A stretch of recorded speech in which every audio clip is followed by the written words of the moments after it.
So I will show you my results about the effect of fold geometry on earthquake cycles. And I will mainly discuss about the spectral boundary element method.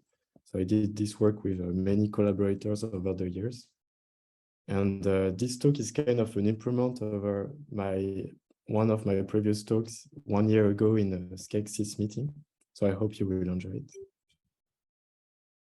So like, if you know me, you know that I was focused a lot on the effect of geometry in earthquakes mechanics. Particularly, I always wanted like to find one unified framework that can explain both like bends and kink, but also like rugosity of rough fault passing through cement. And this was my main target for like many years now. So how can we explain different kind of geometrical complexity within the same framework? And how to tackle the problem? I think one part of the answer is to look at the effect of geometry on the stresses given a slip distribution. And the reason for that is that the main equation that is governing the system is the momentum balance equations, where the friction is equal to the elastic response plus some loading. And the geometry will affect a lot the elastic response. So getting information about elastic response due to complex geometry is quite important. Just one small part, it can also influence the loading, of course, but I will not discuss that in this talk. So like the main numerical methods using that use quasi-dynamic simulation. So by quasi-dynamic simulation, I mean that we model the elastic response, the shear traction here on the fault, mainly due to the static term. And we also add the radiation damping term.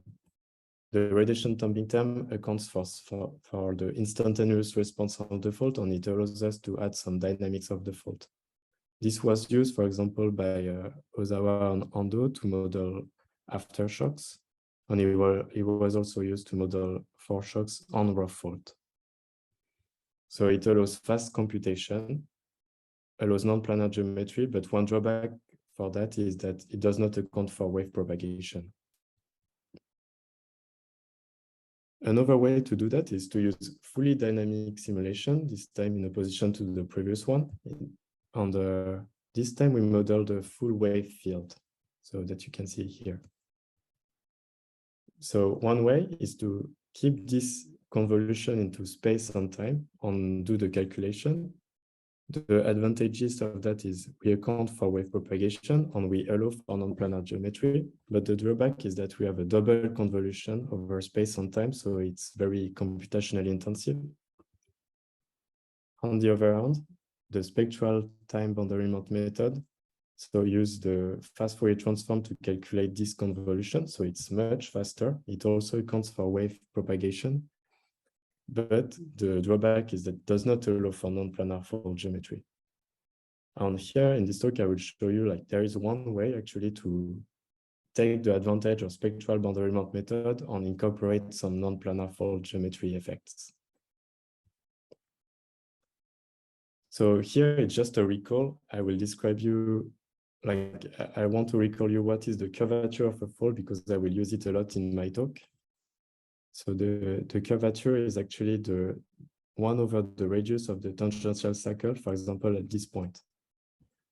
It's related to the second order derivative of the height of the fault.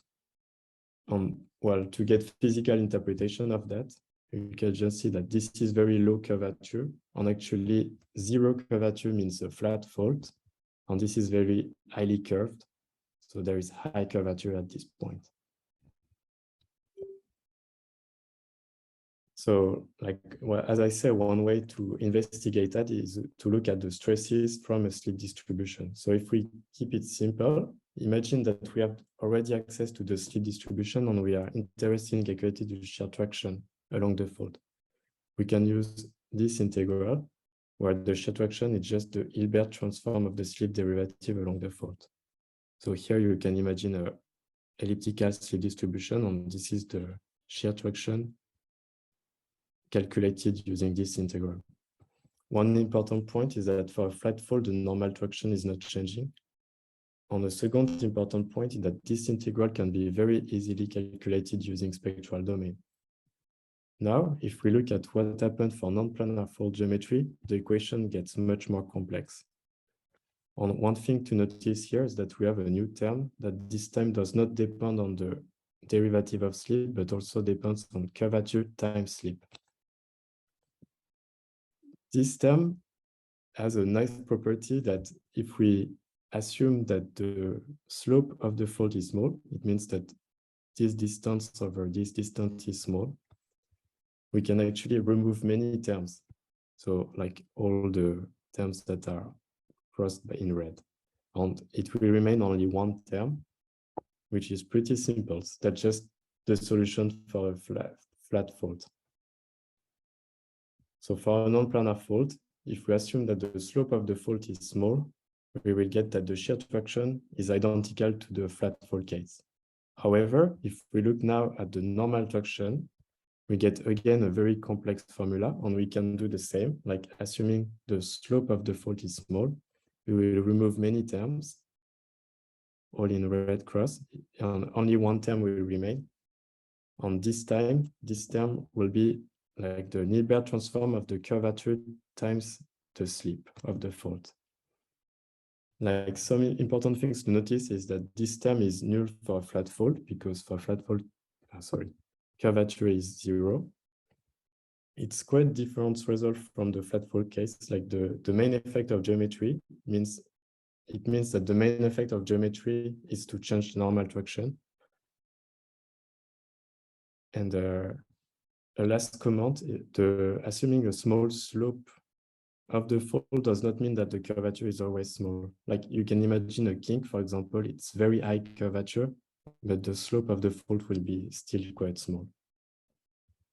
So just a brief summary, for a planar fold, we have a very simple formula. And assuming elliptical solution, we calculate shear traction change, and there is no variation of normal traction. However, for a non-planar fold, there is variation of normal traction along the fold, and it's given by also a simple formula that is just Hilbert transform of curvature times slip. The good thing of what I've shown you just before is that it can be easily generalized to any mode of slip. So for example, for opening, mode 1. And one interesting thing is to also see that actually in mode 1, if we have a non-planar fold, the opening direction will change with the geometry. It will be the same for mode 2, but for mode 3, the slip direction is fixed. And one important thing is that in mode 3, there is no effect of the fold geometry at 0th order. There is at higher orders, but not at 0th order. So we do not care so much about fold geometry in mode 3, while in mode 1 and mode 2, it has quite strong impact. Like other things that we can say about that is that it can explain, for example, why we observe very different roughness in the slip parallel direction to the fold versus the fold normal. Fold normal will be mode 3, so we do not care so much about the slip direction, about the geometry.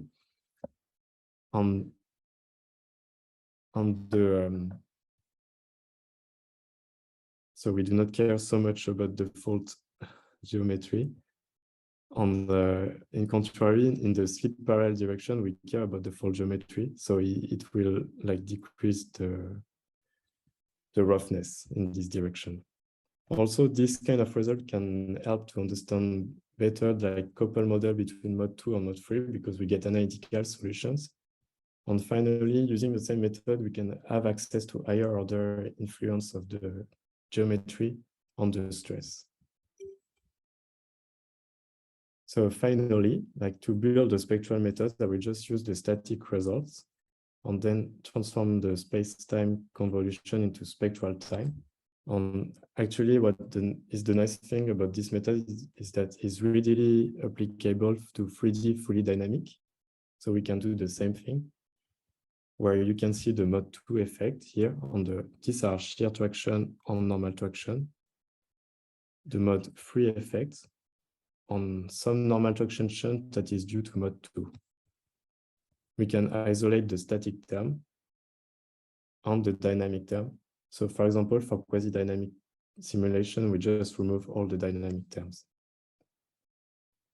Here now I will focus more about earthquake cycle simulator itself. So all the simulation I will show you now are very simple simulations. For friction law, I will use always rate on set with aging state evolution. For the elastic response of the fault, I will use the spectral boundary element method. And finally, the loading will depend on the example. So to incorporate the previous results, I will just take the momentum balance equation and slightly modify it to incorporate the normal traction change due to the fault non-planar geometry. And this term can be calculated using spectral boundary element with the formula given just below. And this is analytical solution, and it depends mainly on Bessel function.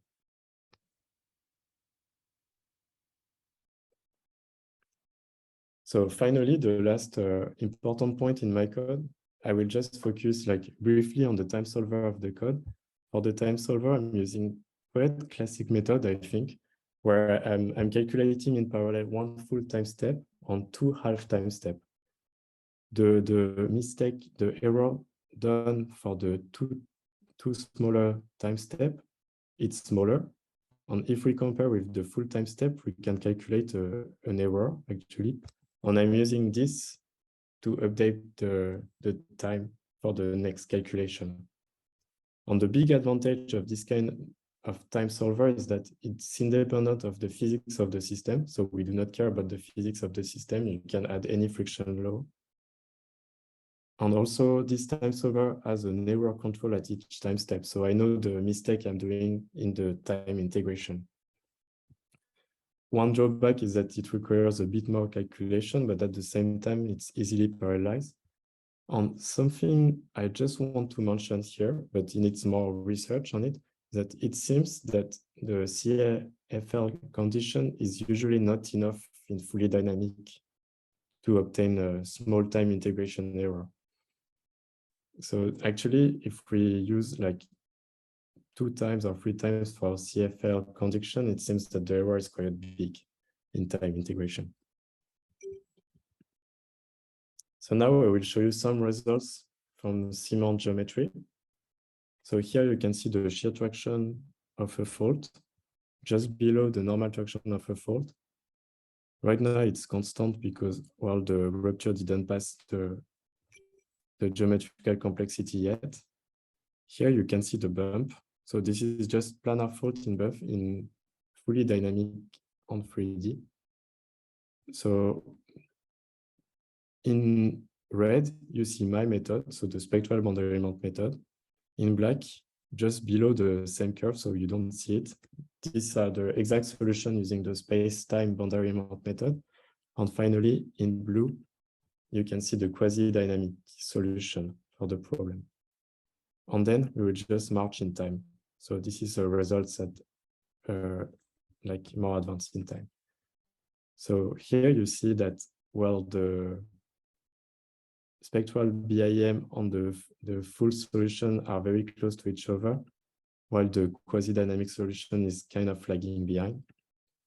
And finally, you see that, well, it seems that my approximation I did, so the small slope approximation, gives me a rupture that is slightly faster than the true solution, but still much better than the quasi-dynamic solution. And also we see some normal traction change on a kind of normal traction wave. The main difference between the exact solution and my method is that exact solution runs in around 5 minutes, but using 10 cores. And the spectral BIM runs in 5 minutes using a personal computer.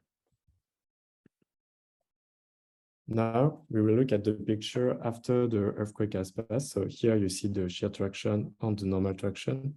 They look similar just because, well, they are linked by the friction. And here you can see the final slip distribution. So the red curve is the spectral BIM, the black curve is the full solution, and the blue curve is the quasi-dynamic solution. You see that with my development, spectral BIEM seems to slightly overestimate the slip, while the quasi-dynamic BIEM seems to lower the slip. And finally, in the previous slides, I was showing like a simulation where the slope was quite large. So what happened if the slope of the fault, we made it very small? So here it's the same result, just that the bump is smaller, so that the slope, maximum slope is smaller. So in that case, you can see that my solution on the full solution is very close to each other. They are perfectly overlapping. While again, the quasi-dynamic solution is lagging behind. So here you have the final slip distribution after the earthquake path for different maximum slope of the bump. So in this case, I'm not respecting the approximation I did of the small slope approximation, but in these two cases, I am respecting it. And you see that the spectral BIM result is very good agreement with the full solution, up to a slope that is around 10%. This I will just show you an example of our 2D fault, so 3D medium, here using the scale benchmark, BIM. So here you have the benchmark. So like on the side of the fault, we load that constant plate velocity.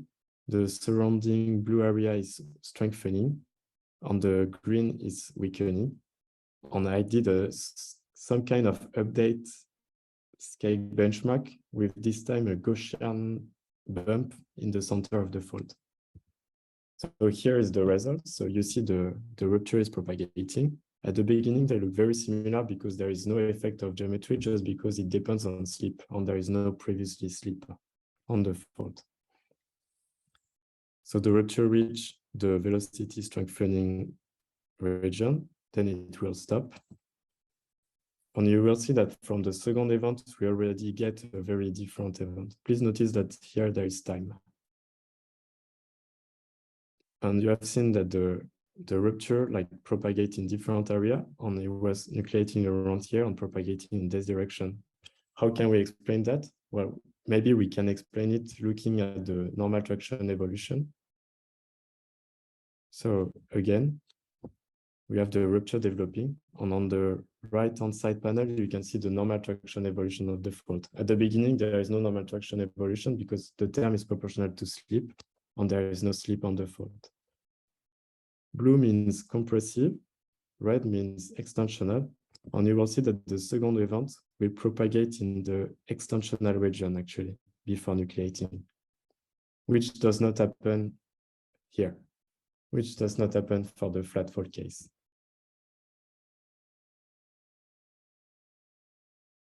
So now I will focus more on rough faults.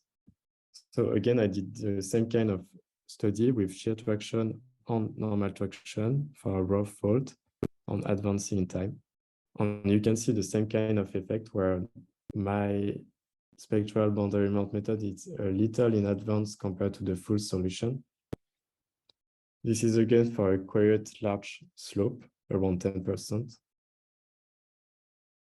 Here you have the slip, final slip distribution versus the different solutions. So you see the red is the spectral BIEM, and the black is the full solution. And again, I'm slightly overestimating the slip, while the quasi-dynamic BIM is less estimating the slip.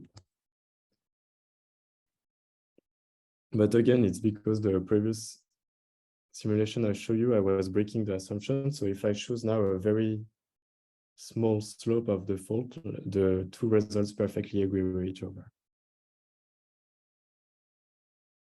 While the quasi-dynamic solution is still lagging behind. So here it's just an example of final slip distribution versus geometry. For first one earthquake, or one earthquake on a rough fault, or a multi-cycle simulation on a sinusoidal fault. And what is interesting in this slide is that there is actually a scaling that is kind of obvious for the cement about the fault geometry on the slip distribution. So you see that when the fault is locally flat, means zero curvature, we get maximum and minimums of slip. And this is also the case for the rough fault, as I will show you, and this is working for the sinusoidal fault. The fault is locally flat here, and the slip is maximum. So now, if I look at different slip distribution for different rough faults, and I'm looking only at what happened inside the fault, I'm removing the edge, and I'm trying to find a solution between the slip distribution and the geometry of the fault. Well, there is actually one, is that the scale slip gradient is proportional to the local curvature of the fault. So here, for each point of the fault, I'm plotting the scale slip gradient versus curvature, and you can obtain this kind of results where you have a nice linear solution. And one quite nice theoretical implication of that is that knowing the slip distributions, if we had a way to know perfectly the slip distribution, we will be able to do inversion of fault geometry. So I need to remove the edge. It's not working at the edge of the fault. So finally, it's again a 2D simulation on a rough fault. This is also from Skek, except that I decreased the critical distance DC by 2 times on with quite a lot of number of elements. Here you see the slip velocity on the fault versus the normal traction along the fault. And what is quite nice with this simulation is that we get quite complex behavior with, you see, local, like partial events or events that are surrounding asperities. And then they will break all around and finally break the asperity, like here. And we see sometimes also kind of backward propagation, like the second event.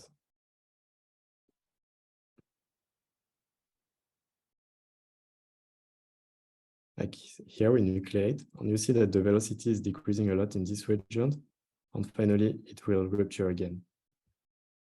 On this panel, you see the normal traction. It's not changing a lot because it's mainly controlled by the slip times curvature, and curvature is slip, and it will mainly increase over time because of the increase of slip distribution. So like this is one of the normal traction, final normal traction for this rough fault. And if we just plot a cross section, it seems quite complex, but it's very easy actually to guess what will be the normal traction from the geometry. So here in blue, you have the normal traction along this line. On red, you have the curvature, and you have to look when the curvature is 0. When the curvature is 0, you see that we obtain maximum and minimums of the normal traction. So it's finally to conclude this talk, I will just show you like also a Skek benchmark, one of the final Skek benchmark for a fully dynamic simulation of a fault. So here you have an asperity, circular asperity, right weakening that is surrounding by a square of velocity strengthening. And finally, we load the fault all around. And if we do that, we can like do a simulation. So here you see the slip velocity on the fault with ongoing time.